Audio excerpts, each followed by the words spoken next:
Hello there and welcome back to Midlife Rises. I'm Cheryl.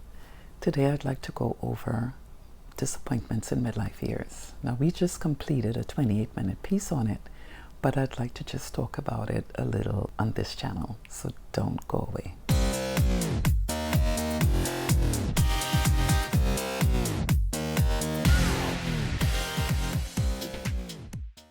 Okay, so I do want to thank you guys for the support. We are over 1,000 subscribers and we are coming short with the watch time. I'm not sure what they're using, but try to support us on that because we want to take it to another level and we have to get to that threshold in order to do so. So we're talking about disappointments in midlife years, and basically what we're covering is all of the different things that we go through, all of the experiences, and exactly what kind of toll it takes on us when we get to this point. As we mentioned previously, we all have these private talk shows that, that we convince ourselves is really taking place. I mean, it's our story, we're sticking to it, and nothing shies us away from that. What actually happens in the background is what I want to talk about. We take time in covering emotional intelligence and, being able to control your emotions. That all falls under what we're talking about here today, because you have your marriages, you have your children, you left yourself sort of like a sacrificial lamb to do things, saying, well, when you get to this point, you live your life. Even the jobs that you spent all these years, you had it all sorted out that when you get to this point, everything should be perfect, and it's not. So where does that leave you in terms of what's happening and what is your reaction to it?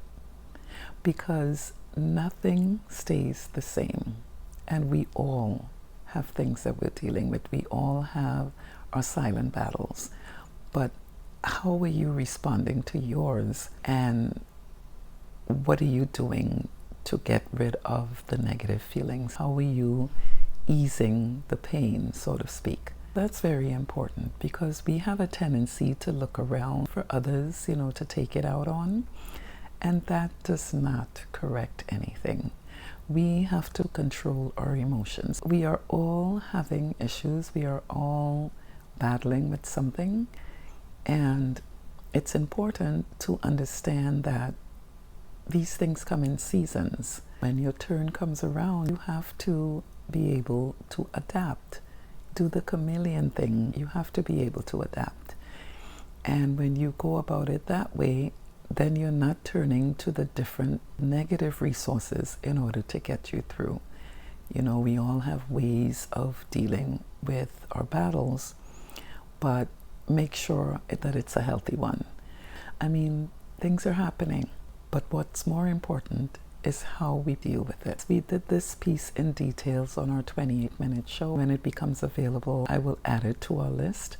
But in the meantime, please focus on what you need to keep yourself happy, healthy, and stable. And do it in the right way, in the healthy way. All around, you will find that nothing is really going to work out the way you think it will or it should.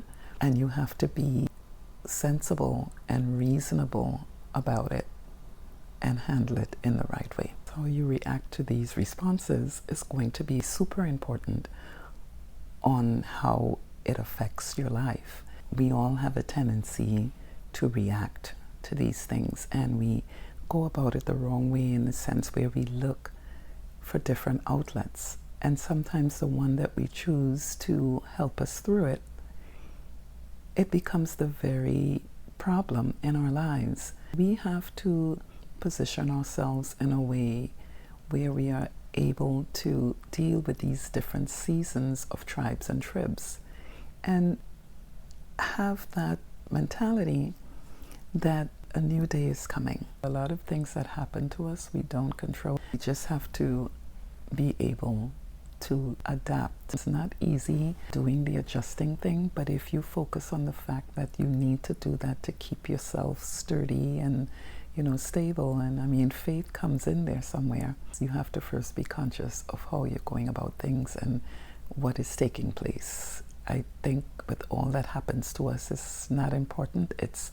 the way we deal with them is what will define who we are as individuals. It's always a good idea to see our glasses half full and to be grateful for the little things in our lives. It does something. It keeps you in a better mode where you are a pleasant person to be around.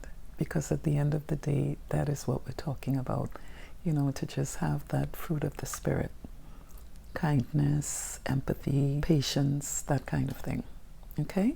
Check us out at midliferises.com and do subscribe to the channel so that you'll be notified of our weekly videos. And we will see you next time. You take care now. Bye.